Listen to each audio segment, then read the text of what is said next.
जब अन्याय होता है तो किसी न किसी को आगे आना पड़ता है। और ऐसे समय में मैं ये कहता हूं कि लोग आगे आने की हिम्मत नहीं करते, लेकिन गंगाराम जी साहब की पोती आदरणीय प्रियंका बहन ने ये हिम्मत की है, आप और हम सबके बलबूते पर ये हिम्मत की है। तो मैं ये चाहूंगा कि आप दोनों हाथ उठाकर इनको सम्मान प्रदान करें और ये कहें कि आप अकेले नहीं है, हम सब आपके साथ में हैं, कंधे से कंधा मिलाकर चलेंगे और आपको जयपुर भेजने में किसी तरह की कोताही नहीं रखेंगे। बोलो प्रियंका चौधरी, प्रियंका चौधरी, स्वर्गीय गंगाराम जी चौधरी, मनिया जी महाराज, तेजा जी महाराज, मोहनपुरी जी महाराज जी की, जगरामपुरी जी महाराज जी की। अब मैं आप अगर आपका आदेश हो तो 2 मिनट और लूंगा। मैं अपनी एक प्रमुख बात आपको बताना चाहता हूं, वो बात है अकबर बीरबल के किस्से। आप सबने सुने होंगे। महाराज अकबर अपनी सभा में बैठे थे और वो सेव खा रहे थे। सेव खाते खाते उनके हाथ से चक्कू गिर गया और हाथ की एक अंगुली कट गई। जैसे ही अंगुली कटी, वहां विराजमान सभी मंत्रीगण दौड़े, ओहो महाराज जी की अंगुली कट गई, अंगुली कट गई। कोई पट्टी बांध रहा है, कोई क्या कर रहा है।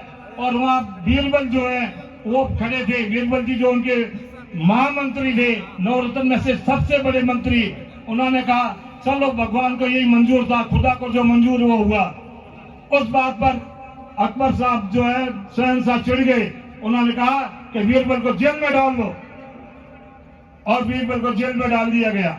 जब बीरबल को जेल में डाला जा रहा था तो भी बीरबल ने यही कहा कि जो भगवान का हुक्म, जगरामपुरी जी महाराज के जी का जो हुक्म, और वो जेल में चले गए।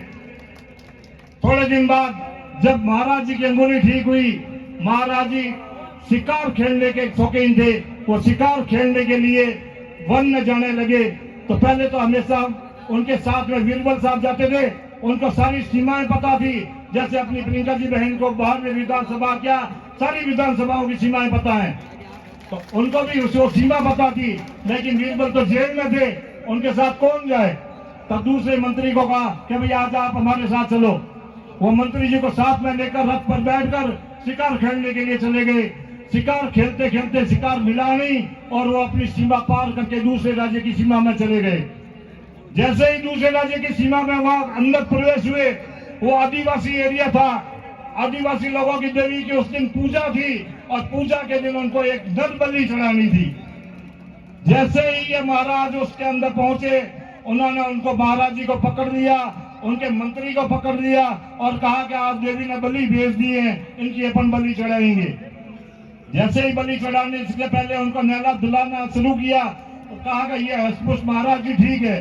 बीरबल तो था नहीं, मंत्री था साथ में। मंत्री को छोड़कर जैसे ही महाराज बीरबल को पकड़ा और उनकी नहलाया धुलाया, देखा अरे इसकी तो एक अंगुली कटी हुई है। तो जिसका अंग भंग होता उसकी बलि नहीं चढ़ाई जाती, इसलिए उनको छोड़ दिया गया। और उनके साथ में जो मंत्री था उसका कोई अंग भंग नहीं था, उसकी बलि चढ़ा दी गई। जैसे ही उसकी बलि चढ़ाई, महाराज जी वापस आए। वापस आकर और ये कहा कि बीरबल जी को बाहर निकालो। तो क्यों क्या हुआ? क्योंकि ये बिल्कुल सही है। इसने सही कहा था कि जो जगरामपुरी जी महाराज जी को मंजूर है, जो भगवान को मंजूर है, वही होता है। अगर उस दिन मेरी अंगुली नहीं कटी होती तो आज मेरी बलि चढ़ा दी जाती। तो दोस्तों, आज जो अपने बीच प्रियंका जी यहाँ विराजमान है, अगर भारतीय जनता पार्टी ने इनको टिकट नहीं दिया है तो मैं ये कहता हूँ कि ये बहुत अच्छी बात हुई है, यह कोई बुरी बात नहीं हुई है। और यही बात जो है, इनको सर्वदलीय कैंडिडेट बनाकर यहाँ से जीताकर जयपुर भेजेंगे और आप सब और हम इनकी सेवाएं लेंगे। मेरे साथ एक बार जोर से वापस बोलिए, बोलो प्रियंका बहन जिंदाबाद जिंदाबाद। जय हिंद, जय भारत।